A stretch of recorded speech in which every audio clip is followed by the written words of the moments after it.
Hi, welcome to my YouTube channel. My name is Lucy, and I am a full-time PhD student at the University of Toronto. My degree is in the field of biomedical engineering, and I wanted to start a platform where I can talk about not just like research experience, but also life in general, going through your 20s, your earlies, your mid-20s, and eventually late 20s. I love watching videos where people talk about their goals and goal setting. It really helps to inspire me as well to kind of get into the swing of things. And yeah, so these goals have sort of evolved over the years. These are the habits that I feel like are realistic for me to stick to.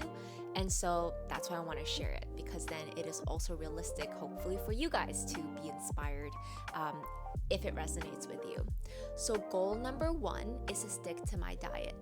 I am not a nutritionist. I am just a 25-year-old who has a really busy schedule and is trying to stay fit based on the information that I learn online. So, currently for me, what that looks like is lean proteins, unprocessed protein. I used to rely heavily on protein powder to try to get all of my protein needs. So right now I'm trying to eat more of those natural proteins that comes from lean meats, tofu, eggs, cheese, stuff like that, rather than protein bars and protein powder. So I'm trying to prioritize protein and eat a healthy percentage of fat, carbs, have a really balanced plate in front of me when I try to sit down and have a meal. I can share some ideas about what that healthy meal might look like, because life gets busy and it's hard to meal prep that perfectly balanced meal every single day.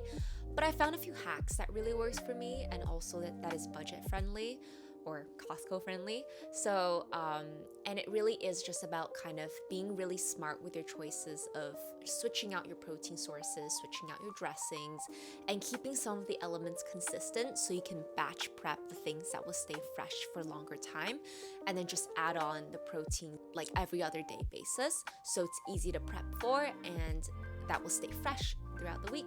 I don't like to think about cheat meals or cheat days. I think it's about consistency over time. So that means if you mess up today, that's okay, just to get back on track tomorrow. So maybe your goal is to cut out junk food or cut out bubble tea for a week. Set a time frame so that you know that it is for this duration of time, like not for the next year, just for the next 7 days. I'm going to challenge myself. Having kind of like a limitation of time frame, allows you to be able to achieve it more realistically, like mentally there's less of a barrier to accomplishing that goal.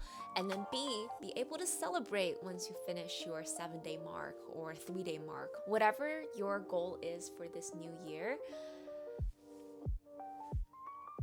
do what makes you feel best. There is no right diet, just the one that is right for you at this moment in time that makes you feel the best. So that is my philosophy. And then my second goal is to have 45 minutes of exercise every day. And that's my non-negotiable. My body really needs the movement, especially like first thing in the morning. It craves movement, and being able to exercise my body just really sets the tone for the rest of the day. Like I even felt like my posture like immediately straightened when I was talking about exercising. I used to do sports more so in my first year in high school and even before that. And I stopped doing competitive sports when I was in my second year of my PhD because things just got way too demanding and I couldn't fit that in. And so now that is going to be a non-negotiable in my day. And I am also trying to train for a half marathon. My marathon shoes just arrived, so I'm super excited to unbox it. So currently my schedule is set up so that I have 5-kilometer runs twice a week, as well as one 10-kilometer run. And I'm going to do this until I have the pace that I'm happy with, and then I'm going to increase the distance. The other days I do weightlifting, so I really enjoy working out my lower body, and I really like working out my chest, my abs, and my triceps. So those are the things that I kind of just do like a full body weight training on the off days from running. Things don't always happen the way you want it to on schedule. Sometimes your body needs you to listen to it intuitively.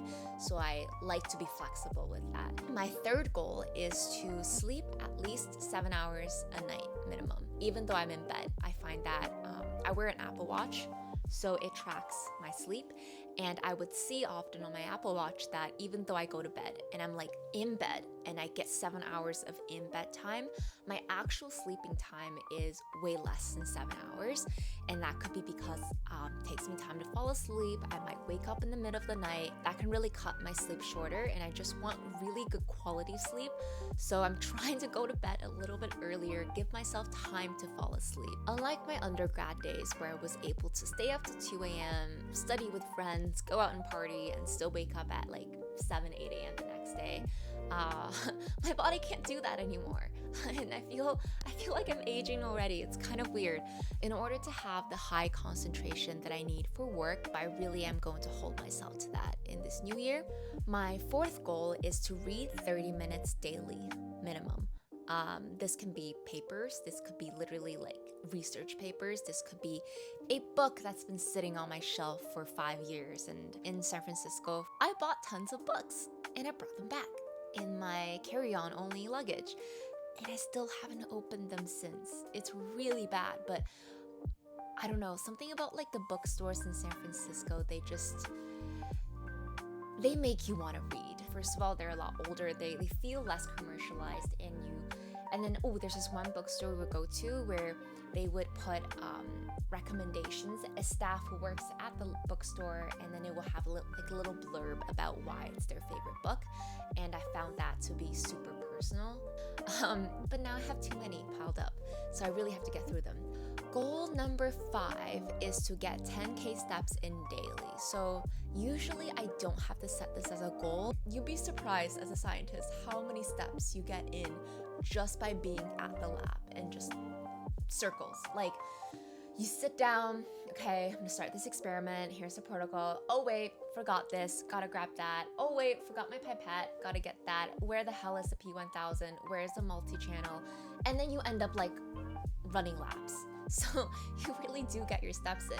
But in the winter times, for some reason, I'm just more like sedimentary. Is that the word? In the winter times, I tend to be lazier, I find, especially on weekends. And instead of going out for walks in the ravine with my parents and my dog, I would sit home or drive to places. Goal number 6 is making time for hobbies. So at least once a week.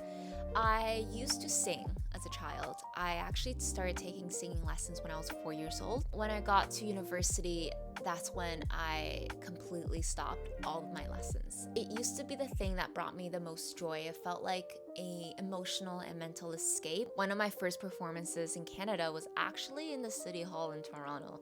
So it was literally like the stage in front of the City Hall. People just walking by. Like, it wasn't a big audience, but it was like a really public place. And I sang Someone Like You by Adele and Hey Soul Sister. It's such like an innocent part of your childhood, and I wish I had protected it a little bit better. Okay, so that is all of my goals in terms of just personal health and wellness goals for the new year. And I would like to make another video for the professional goals that I have as well for myself on the research side, on my own personal kind of business or venture side. If you're interested, please let me know in the comments. So with that, thank you so much for tuning in to my first YouTube video. I hope you enjoyed it. Please subscribe, like, and support, and comment whatever thoughts that you had throughout my ramble. And I wish all of you a very happy 2026. I wish you all the peace, all the calm, all the success, all the happiness, and know that every year there's new things to learn, new experiences to remember, and let's head into the new year with a fresh mind and just enjoy the ride. All right, thank you so much. Bye.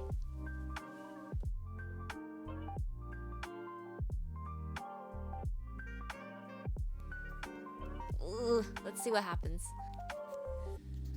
I am literally filming this in my bedroom on the floor. This is impromptu setup.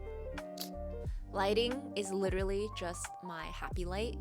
Oh, the outfit I'm wearing today, this I got in San Francisco. It's a little blazer situation, just to kind of feel like put together, you know? And then top from Uniqlo, and these pants are also from Uniqlo. They're from like the Black Friday sale.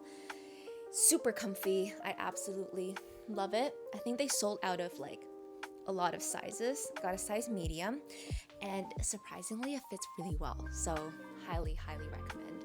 And this top is also from Uniqlo. They don't sell this top anymore, unfortunately. I look every time. Like my friend and I, we got matching tops at Uniqlo. We still go back and look every single time to see if they brought it back.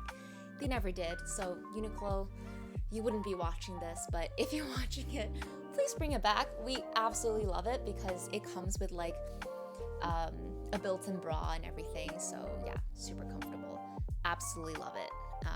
Please bring it back so we can buy more of the same thing in multiple copies. Maybe I'll do like a little fashion video about that, like what I wear to the lab in a week. I think that would be a lot of fun. Okay, bye.